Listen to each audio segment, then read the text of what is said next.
Good morning, everybody. Welcome to Sunday in the House. I'm your host every Sunday morning, Dwight Moody, a resident here in Travelers Rest, South Carolina. I welcome you wherever you're watching today, whenever you're watching. We broadcast live on Sunday morning, of course, but this broadcast is available 24/7 on the website at themeetinghouse.net, on YouTube, which is our primary distribution platform, and also on Facebook for the 4 weeks that Facebook maintains videos. Thank you for watching. Thank you for your interest. And I want to say we're going to have 30 minutes of politics, religion, and the red letter Jesus. What a combination. Sometimes people tell us to avoid those three things. But here we bring them together on Sunday morning. And I hope that this comes to you as a message of hope, as a message of encouragement, as a word of community, as you reach out and connect with me and the scores of other people who connect with this broadcast Sunday by Sunday by Sunday. Today is Father's Day, of course. I'm going to have more to say about that at the end of the broadcast. But I hope wherever you are and whatever you do, maybe you want to stop right now and pick up the phone, call your father if your father is still living. If not, remember the good things about your father and how much you owe to him. What do we have this week? First of all, the murders in Minneapolis. Melissa and Mark Hortman, prominent leaders in the political and social cultural life of Minneapolis, gunned down by a man named Vance Belter. Now, they haven't caught him yet, as far as I know. But here is the strange thing about this man. He has not only a history in security work, he has a history as a lay minister, a lay preacher in a Pentecostal church. It's going to be terrible when all the facts come out about him, that he was, I think we're going to see that he was a Christian nationalist. I'm going to write about that this week in my newsletter, about Christian nationalism and how much damage it is doing to our country. Not only in Minnesota and Minneapolis, I want to say that my heart has been broken by the plane crash in India. What a mysterious and tragic event. Now, I realize there were no Americans on that flight, but there were people. I think 240 people died, one lone survivor, 30 people on the ground, many of them medical students, killed in this plane crash. What a tragedy. And then I want to say all the tensions, as I mentioned a minute ago, in Los Angeles. The disruption of the large, strong, vibrant, solid immigrant communities in Southern California. And yet, the President of the United States has decided to, quote, teach somebody a lesson, activating under his own command the National Guard, which he has no legal authority to do, and then sending in the Marines, which not even the Marines like. This is a mess out there. And I sound my protest, along with everybody else, at what's going on out there. I'll have more to say about that in a minute. And then finally, let me draw attention to a death, Brian Wilson, the Beach Boys. I grew up listening to the Beach Boys. Many of you did as well. It is great music. I'm going to come back to that in just a minute because all week long we've been listening to the Beach Boys' music, haven't we? It is the first sign, and I might want to say the sound of hope this week. In the midst of all this chaos, all of the carnage, all of the politics, all of the meanness, all of the division, all week long they've been playing the Beach Boys. What great music. It's fun music. It's real music. Now, I'm not a surfer. I've never even been to Southern California. but the music is infectious, don't you think? And I'm glad they've been playing it. It takes us to a different strand of American culture and American life. And listening to music like this is good for the soul. It's good for all of us. I want to say that yesterday was No King's Day. And my wife and I went down to Unity Park in Greenville, South Carolina, just maybe a 15-minute drive from our house. Unity Park is a brand new park, a beautiful park, a wonderful park with lots of space and new facilities and eateries and parking. And it's on the Swamp Rabbit Trail, which is a 23-mile rails to trails transformation that runs through the heart of Greenville, South Carolina, and right down through the middle of Travelers Rest. I get out on the Swamp Rabbit Trail every single day that I'm in town, and I try to walk 5 miles. It's good exercise, and it's good for the spirit, good for the soul, good for the body, good for the mind. I do some of my best thinking when I'm out walking. And we went down there yesterday. It was a wonderful day, beautiful day, probably, 2,000 or 3,000 people, all in good spirits. Yes, the police were there, but very much on the periphery. Now, I have a big sign and that I have been using at some of these rallies. I took that sign with me yesterday. I changed the lettering on it. My sign, it says, on this side, less Trump and more Jesus. But on the other side, it said, no to Musk, yes to Jesus. I decided to take off that Musk and put kings, no king, yes Jesus. But as I got there yesterday, I was approached by a volunteer who said, you can't take in polls like this. And then a police officer very kindly told me the same thing, so I had to put it back in my car. I don't know whether I'll be able to use it at a public protest anymore unless I use it solo, so to speak, when I'm out by myself. But anyway, it was a great event. We had music, we had speeches, mostly focused on Veterans Affairs, a very effective, it was a great event.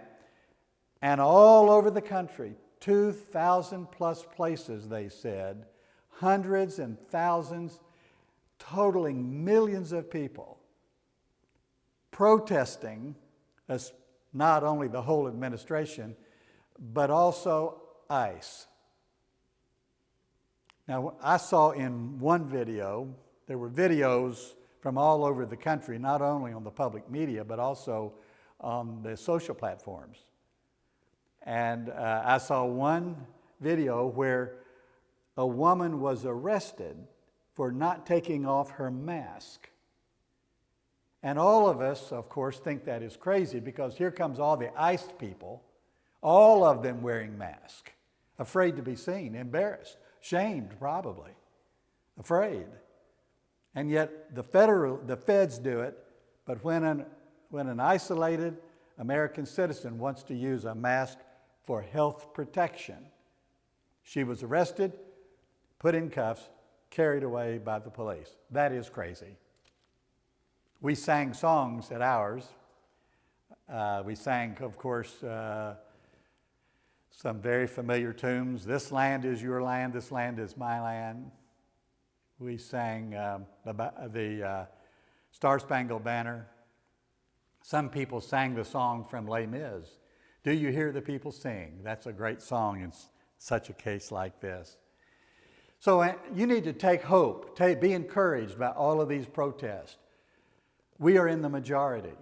We are getting organized. We are going to make a difference. And then, of course, this week, Friday, the President of the United States, no doubt in response to what he was seeing and hearing, told ICE to back down, to stand down and back off, quit going into places of business like the farming, like they were doing out there in California. He made a statement. The president said, "We don't want to disrupt these communities."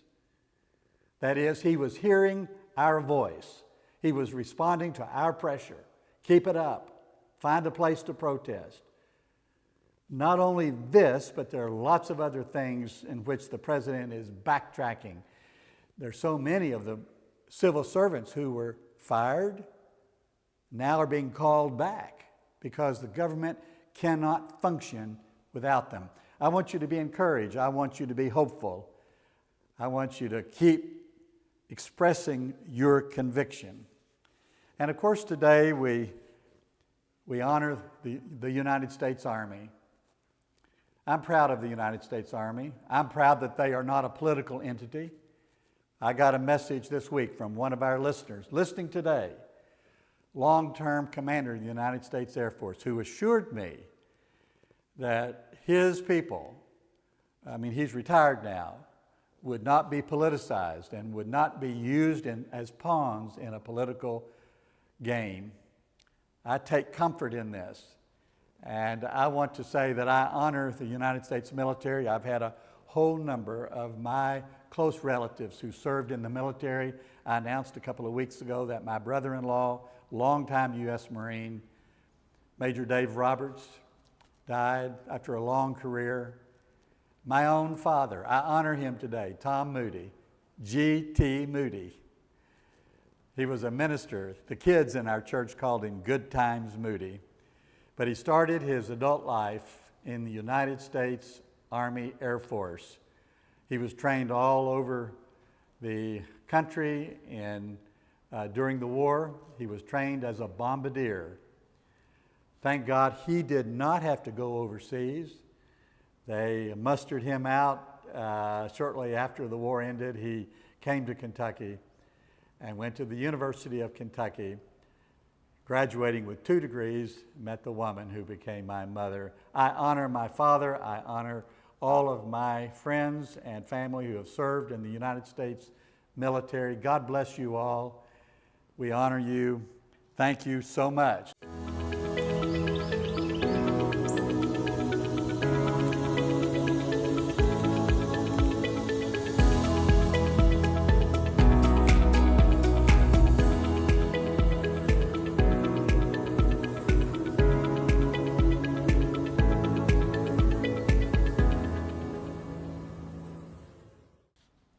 You know, in the midst of all of this politics, I want to do what most of you tune in for week by week, and that's the red letter lesson.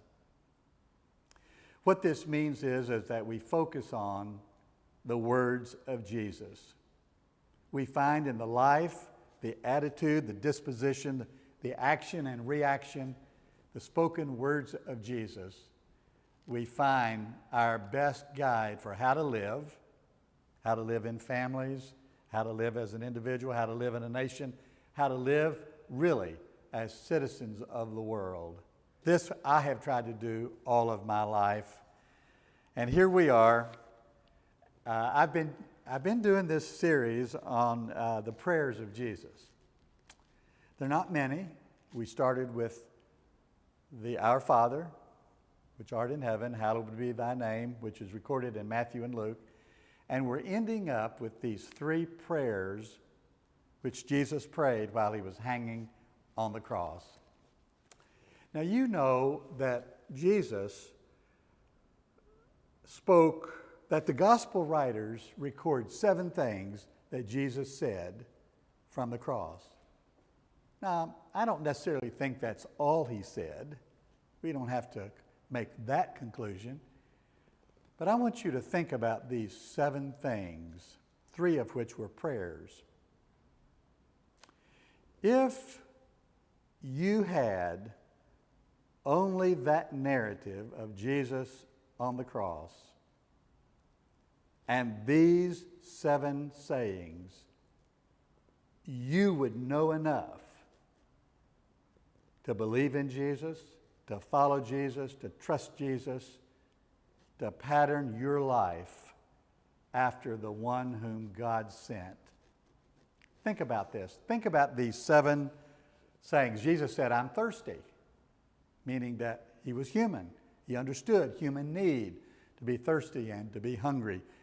Jesus pointed to his mother and said, "Mom, standing beside you, John, treat him like your son." Then he said to John, "John, treat Mary like your mother." That he has an awareness of family dynamics and family need. He had a concern for his own mother. He had a trust in his own friend, John. This is, of course, what we all need. And then, of course, to one of the thieves hanging next to him, he said this word of hope. He says to everybody, he said to that thief, "Today, you're going to be with me in paradise." Today. Isn't that a great promise and a great hope? This is something Jesus says to the whole world. Today, you will be with me in paradise. Maybe I'll do a whole series on that one day. And then Jesus said several things. He said, at one point he said, "It is finished," meaning he was aware that what God had sent him to do, he had done.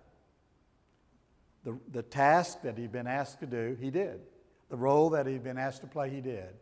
The life that had been set before him, he lived with dignity and courage and faithfulness, honesty, with humor, with joy, with celebration.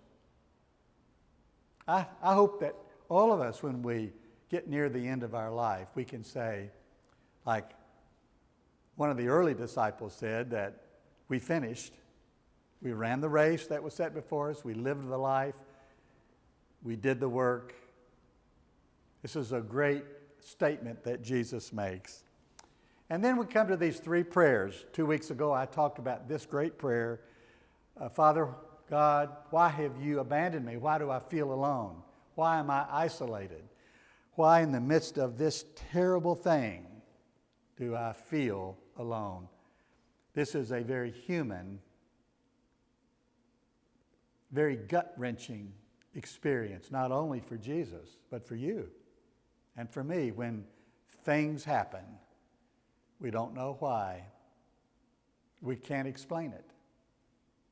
Makes us feel alone, abandoned, isolated, friendless. Jesus felt that way too. He called out to God. And then, of course, he prayed this great prayer I talked about last week. Father, forgive all these people. Forgive my disciples for turning their back on me. Forgive these soldiers who are just doing what the officer said. Forgive the leaders, the political leaders, the cultural leaders, the religious leaders, both Jewish and Roman. Forgive them. They don't understand what's going on. They think they do. They're trying to protect themselves. They're trying to protect their religion, their state. They're trying to protect their status before Caesar. Just forgive them. Forgive them, God. They don't know what they're doing. Forgiveness is one of the great qualities of human life. We are to give it. We are to receive it. We are to forgive others. We are to forgive ourselves. And then we come finally to the prayer for today, finally. And that is, of course, this prayer. Father, into your hands I commit my spirit. Into your hands I commit my spirit. What a wonderful way to end a life, is to release everything to God, be able to come to the end of your own journey and have enough trust in God, enough confidence in God, enough strength of spirit to say, I release it into your hands. You know, it's not just at the end of life that we need this. We need this every day. We need this spirit every day. This is a great attitude to begin the day with. Today, O Lord, I commit this day into your hands. I commit this task into your hands. I commit my life. I commit my energies. I commit my thoughts to you, O Lord. This is the way that we need to deal with life. Every day, we need to deal with tragedy and trouble. Lord, I don't know how to explain this. I don't know what's going on. I don't know what to do, but I commit it to you. Show me the way. Give me an instinct. Nudge me in what I need to say, what I need to do, where I need to go.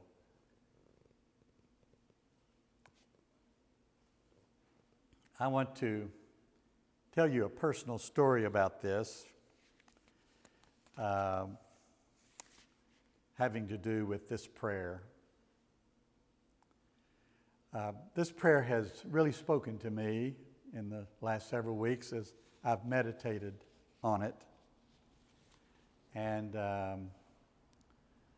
it has been a spiritually refreshing thing to me as it's given me fresh direction.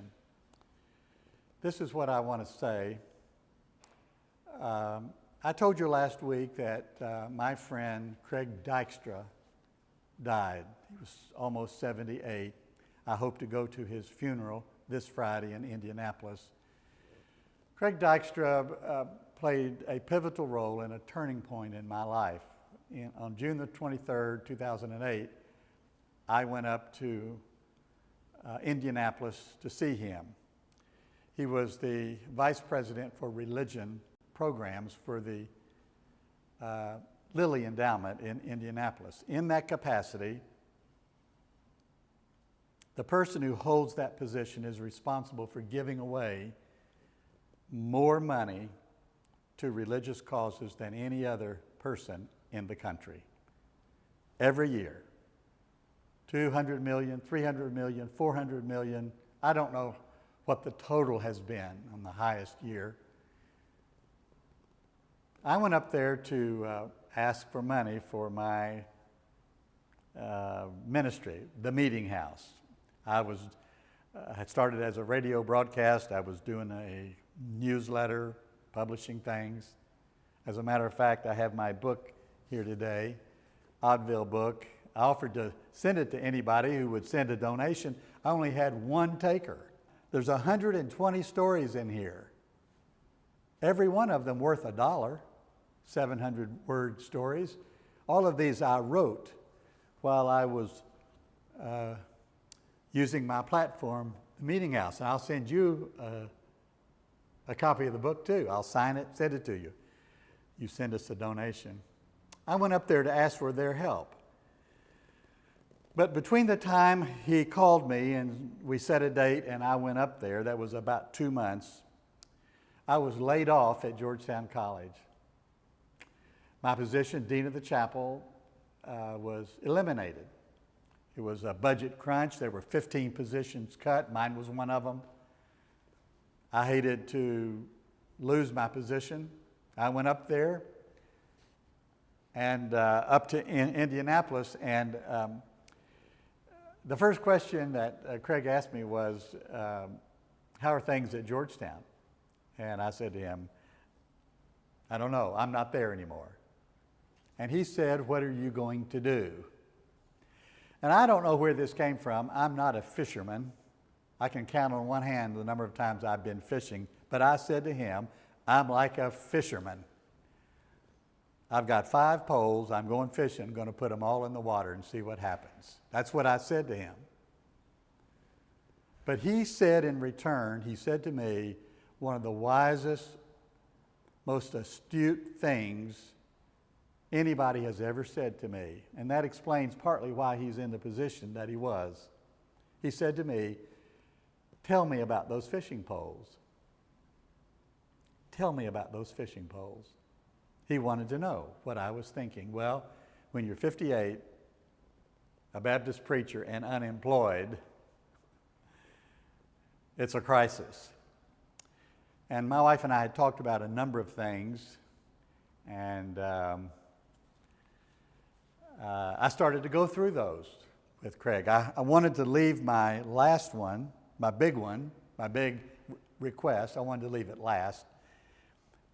He said to me, I said to him, well, I thought about going back into the pastorate, which I could do. We talked about that. I said I'd thought about starting a consulting and coaching initiative for ministers. And he and his associate, Craig Dykstra, who was also there, who now is the vice president, we talked about that. They were very interested in that. And then either the third or fourth one, I mentioned, well, I've thought about starting an organization to encourage young people to preach. Well, that really piqued their interest. They started asking questions. I was eager to get to my big deal. They were interested in talking about the preaching for young people. And I talked off the top of my head, right out of my heart, nothing planned. But for 30 minutes or more, this is what they talked to me about. And finally, he stopped and said, well, Dwight, what can we do to make this happen? I was so caught off guard. You know, you would think a man of half intelligence and some experience would know what to say to a donor, especially a big donor. You know what I said? I said, well, I don't know. That's how unexpected all of this was. And then he said to me, I'll tell you. Here's what we're going to do. We're going to give you the money and let you do this. You write a proposal by September. We'll approve it in November. You can start in January. That's what happened. Over the next 8 or 9 years, the Lilly Endowment gave us in excess of, I don't know, I think it was almost $3 million. I worked hard. We were successful. Almost 900 young people preached at our national festivals of young preachers. One a year. We had regional campus festivals. We published books. We had conferences and retreats. I have a vast network of young people now in the ministry because of this. But in the spring of 2017, I felt a sudden urge to turn it over to somebody else. And this is where my story really begins. I called the chairman of our board. I said, I'm feeling that I need to pass this ministry to somebody else. After all, I was 67 years old.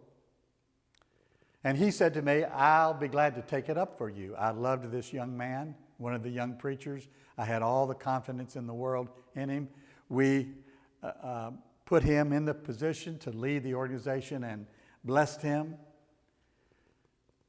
But things began to struggle. Things began to tighten up. Things began to not go so good. And after, I think, less than a year, he resigned, and the board decided to give this organization, this wonderful organization, powerful, transformative organization, to a university. We had 3 places that wanted it. And we ended up giving it to Belmont University. Then that fall, COVID struck. And I'll have to say here today, I'm very, very sad to say that because of a host of factors, the Academy of Preachers died. Not with a bang, but with a whimper. Just kind of petered out. I have felt very responsible for this. I've asked myself, what skill did I lack? What decision did I mismake? What did I do wrong in trying to transition this great ministry to somebody else? I felt like this now for 5+ years. I felt very much responsible that I did not do things right, that I did not make the right decisions, that I did not hand it off to the right people. So when I began to study this text, the Lord began to say to me, give this whole thing to me.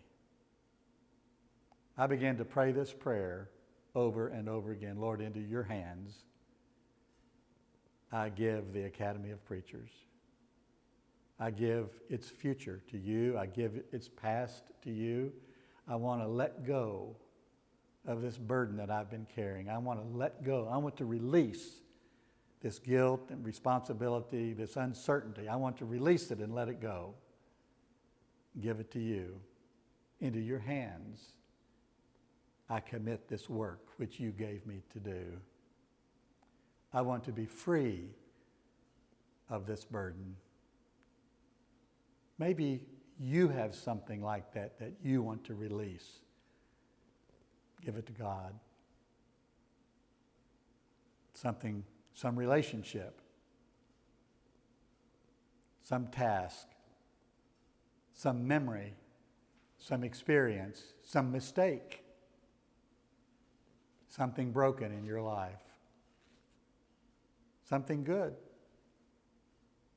This is your prayer today. Into your hands, O Lord, I commit my life, my ministry, my past, my future, my successes, my failures, whatever it is that's burdening you, you can release it just like Jesus did.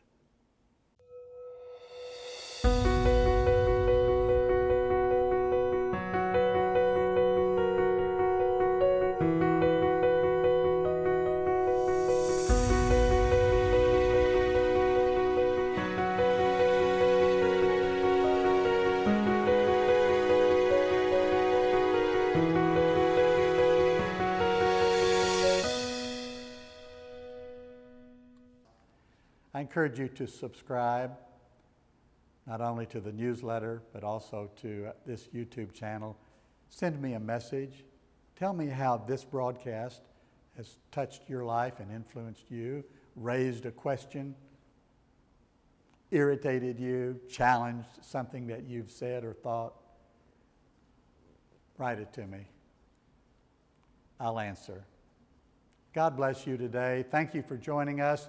I hope you have a wonderful Father's Day, a wonderful, holy, safe, productive, prosperous, joyful week. And join me for Sunday in the House next week. I'm Dwight Moody from the Meeting House.